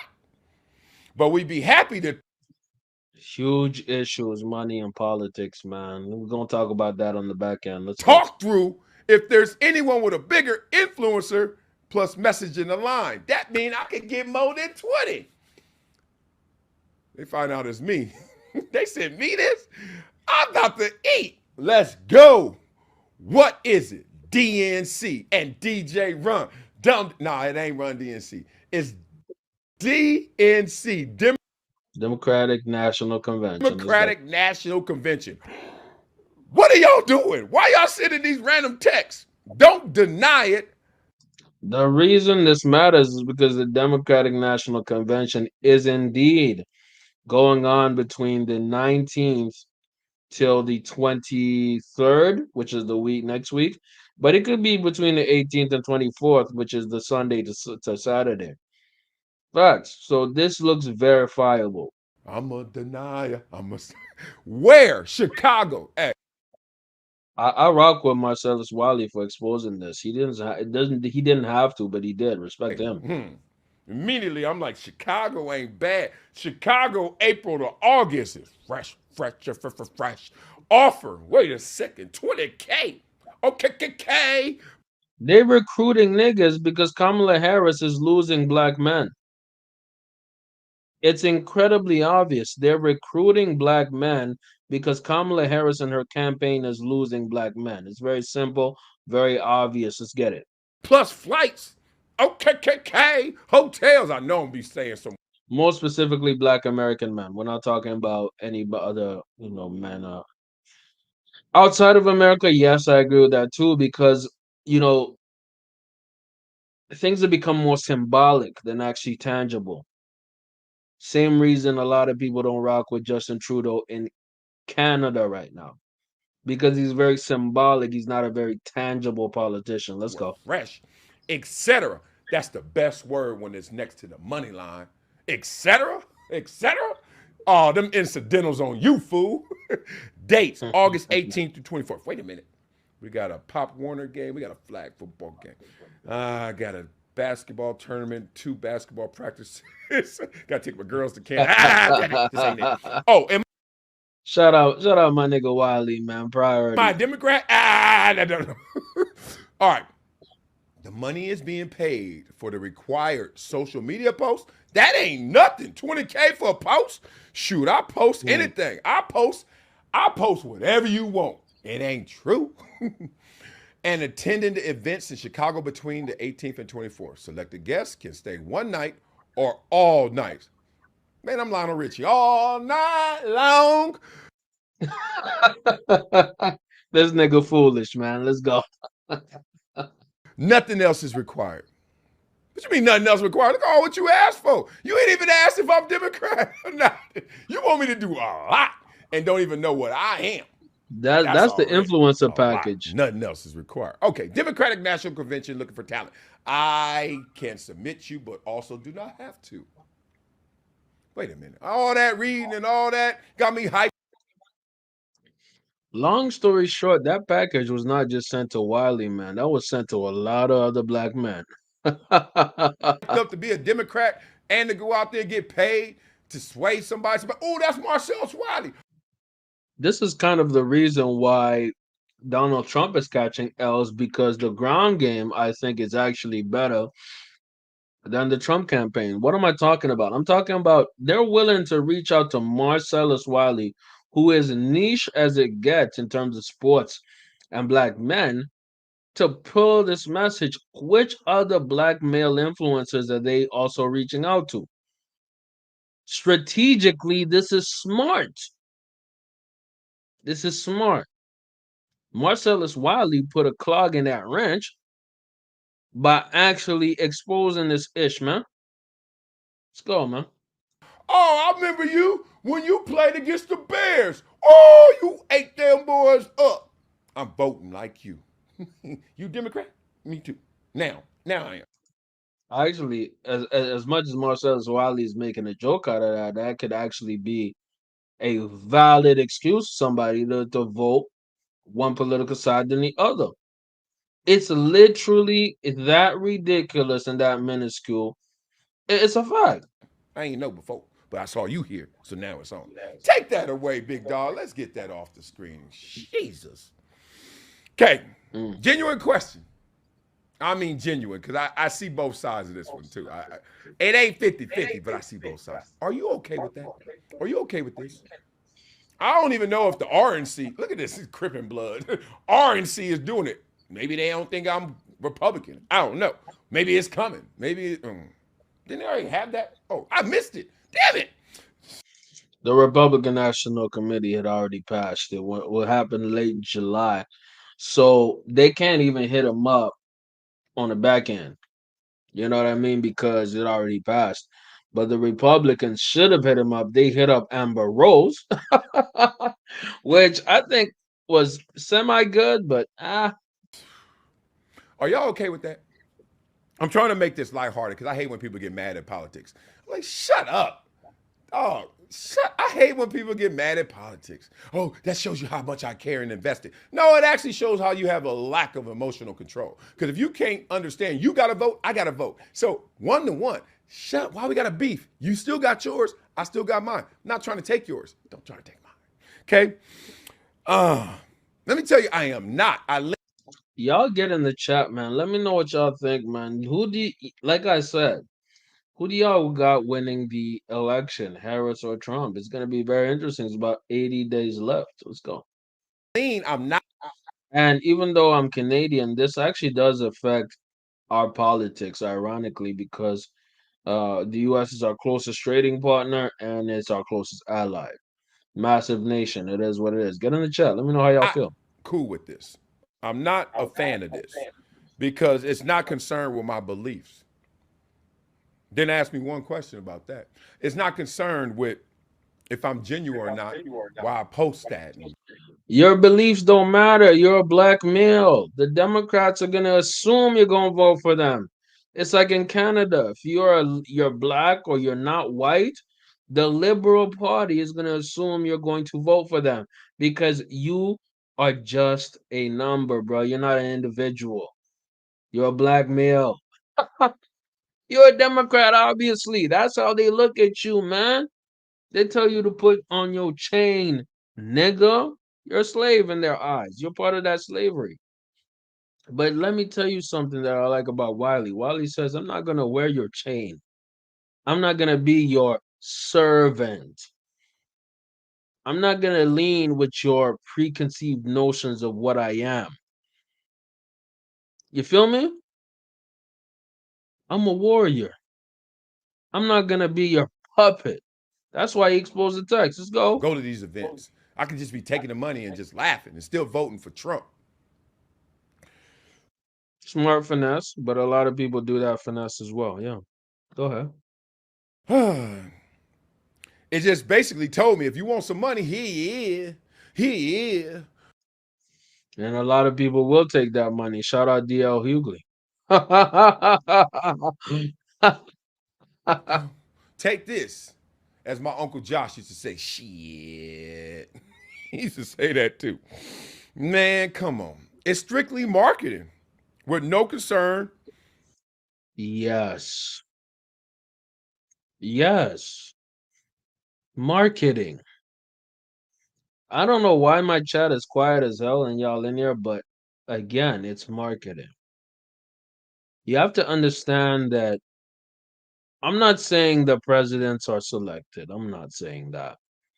I actually don't believe that. I believe an individual like Donald Trump proved to a certain point that they're not selected. An individual even like Barack Obama proves that they're not necessarily selected. Because if the establishment had their way, Hillary Clinton would have been the president, and if the establishment had their way, Jeb Bush would have been the next president. Ted Cruz would have been a president. You know what I mean? The fact that the establishment has sided with Kamala Harris and the Republican establishment sided with Donald Trump unwillingly because they wanted Ron DeSantis, right? They wanted a Nikki Haley. It shows that these presidents are not selected, but is there huge influence? Yes. Is this a battle of marketing rather than a battle of ideas? Absolutely. It's all marketing. That's why they sent Marcellus Wiley that check. because they wanted Marcellus Wiley to market Kamala and her ticket. They didn't care what his beliefs were.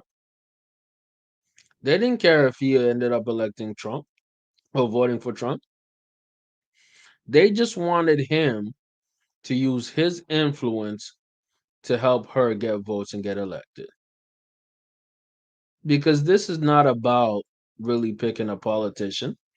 Because if you look at some of their policies, they're very similar, albeit that her policies has changed to mirror his a lot. Because she has to go from a more left wing to a centrist level. He himself has to stop being as rude and disrespectful and go to a centrist, more moderate level himself. He has to meet in the middle, ironically, here. Both sides have to meet here. And then it becomes a contest of who can market themselves the best.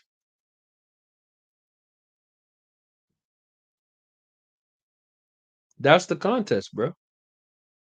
The contest is who can market themselves the best. There's an established brand right here. That's the established brand. This is the new brand, right? This is the female brand, right? This is the woman of color brand or black brand because they bunch what people of color and black people together, which I believe is one of the stupidest metrics to do. Because people of color, whatever color, do not experience the same things as black people in an aggregate, right? But what's happened now is that the presidential election, not only in Canada, not only in Venezuela, not only in France, not only in England, around the world, mainly in the United States, is a marketing campaign. It's a communication campaign. That's what it is. And Marcellus Wiley breaks it down. And we're going to finish on his 10, and I'm going to finish with some last words for us to go off before we finish off our night, man. Let's go, man. My mental makeup. Get in the chat, by the way. Let me know what y'all think, man. Let me hear y'all thoughts, man. We're on the politics side, man. And you know what? That's why I think this is so interesting because it leans with sports. Sports, unfortunately, used to be about the actual field of play in the game. But then it became about the manyan. It became about the manyan.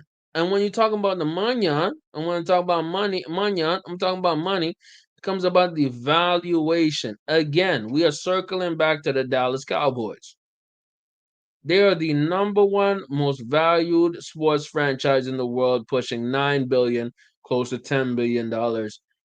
You know what I mean? As an entire value of the franchise.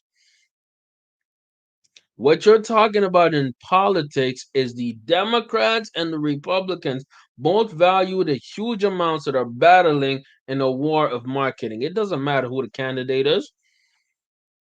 It matters about the message they can push. Let's Take go. this. As my Uncle Josh used to say, shit. He used to say that too. Man, come on. It's strictly marketing with no. By the way, like the stream, man. I appreciate y'all for rocking with me, man. You know what I mean? We 2 hours deep. We having fun out here, man. We having fun out here. Like the stream. Give your boy 5 stars. If you're listening audio only, let's go. Concern of my mental makeup or my political viewpoints. Nothing. Don't give a damn. Wait a minute. Is he a Republican in disguise? Yeah, but we can get him for $20K. Nah, that ain't enough. What about flights? Oh, look at him. I don't think so. A hotel? He looks like he's a big guy. We got to throw in something else. Put in etc. He don't know those are incidentals. He likes those wings. What the fuck? What are y'all doing? Okay, anyway.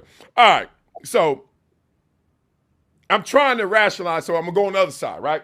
Okay, I see why they sent this. This is like me being Snoop at the Olympics. They paying him 500 racks a day. They going to pay me $20K for my stay. Hey, all right. I'm super at the Olympics. I'm rooting for badminton, even though I don't like badminton, even though I love badminton, right? I'm rooting for rowing. I ain't never rowed no boat. Nah, this ain't Snoop at the Olympics, can it? Is it? Really?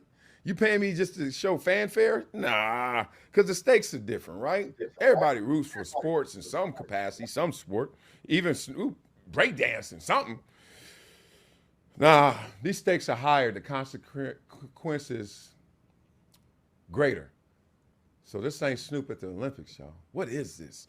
It's my conversation. And if you got this same See what I'm talking about? It's a lot of text, details. please tell me so I don't feel so fancy right now. I'm passing the Great Poupon. I think I'm bad. I think I'm Megan Thee Stallion, damn it. Maybe I will go to Chicago and twerk it up. And then when November come, I still vote for who I want to vote for. Because I ain't seen them debate yet. I ain't seen them put out their whole package yet. Because now it's a whole different election. This ain't Trump versus Biden, which we know how that game was going to go. That's the Kansas City Chiefs playing against my 99 Rams 8-year-old team I coach right now. Like that wasn't going to end well, right? You disagree? They switched it up in the fourth quarter. Hey, A lot of switch ups in the fourth quarter. hey, take our starting quarterback, get out of here. Not only on the sideline, get up out of here. You ain't running nothing around here. Kamala, go in there, win the game. Come on. So, should I take the money? Beat it up in the comments. Let me know. Y'all okay with this for real? And y'all think this is slimy, or y'all think that's just the way it goes. You got to pay to play.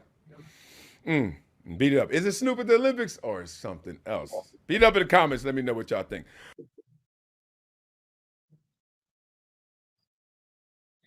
Mm. Mm. Mm. Again, back to the main point of what I'm saying right now. A lot of politics, man, is marketing.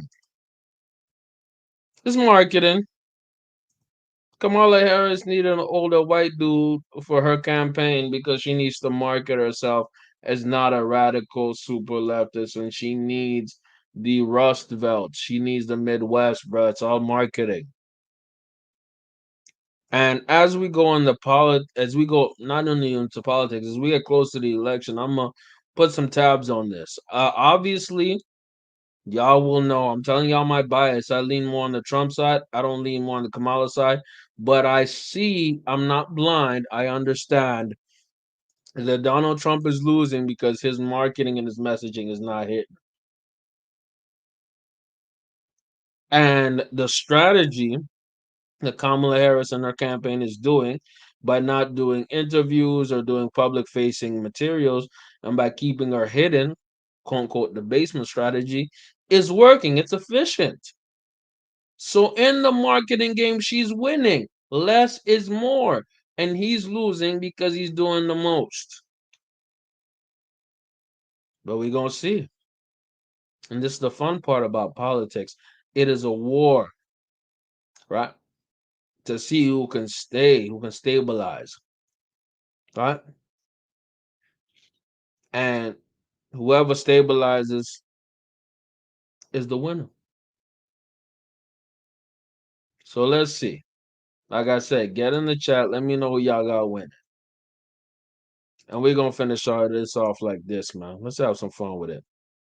Let's finish it off like this. We deserve it. We worked hard. We had a good time tonight. Let's go, man. Fair use again. I don't own this content. Let's go.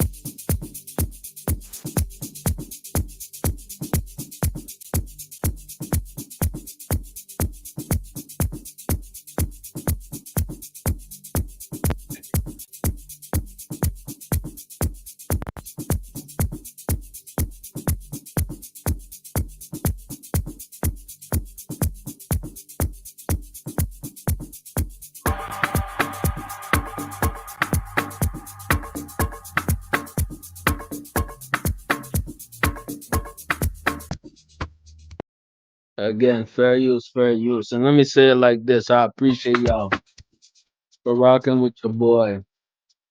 For coming in with me, spending these last few hours with me, man. We deserve it. As we close out, man, I want y'all to put a like. You know what I mean? 5 star if you're listening on the audio only. Some of the audio of the music might be out. But rock with your boy. Appreciate y'all for your revival and doing this with me, man. And you know what? I didn't even get to the top of this, but that's it, man. Let's take a shot with y'all. Appreciate y'all for that. Cheers.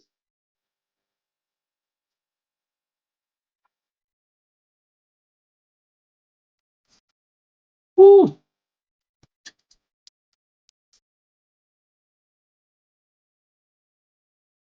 Excuse me.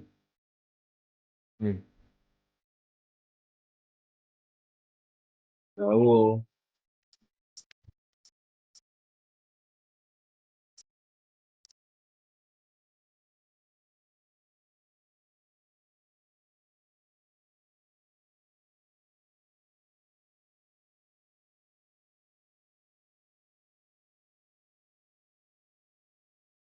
oh yeah, league, man. Let us see the likes going out. You want to send your boy a super chat, feel free. Oh, if you're feeling it that much, I want y'all to go in, send that super chat. Best way to keep the show going, keep the motion going, it goes along with, we fighting the algorithm. If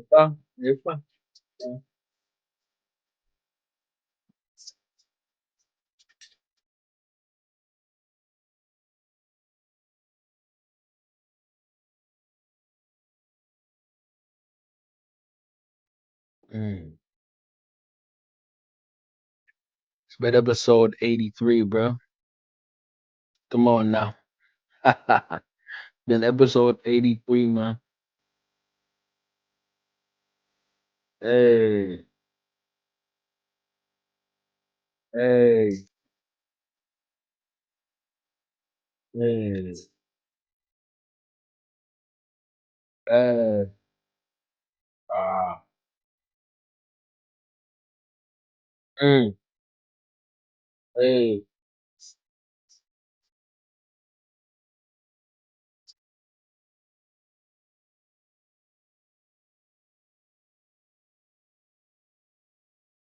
Langere, fair use, man. Fair use. Langere.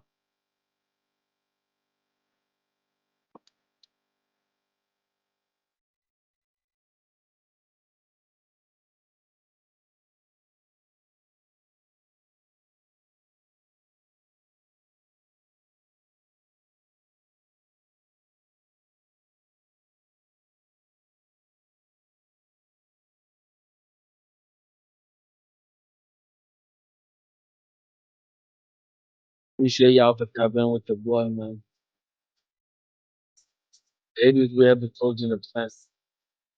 When people can't even do 10, can't even do 5. We made our 3, 4, 5, 10, 20, 30, 83 of them things, man.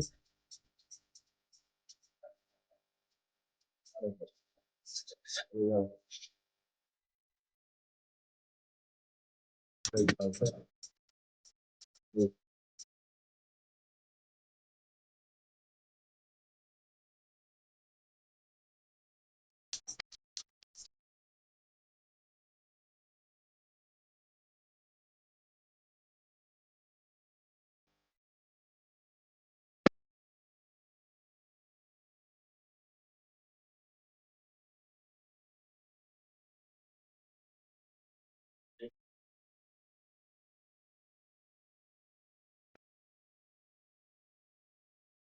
Very useful.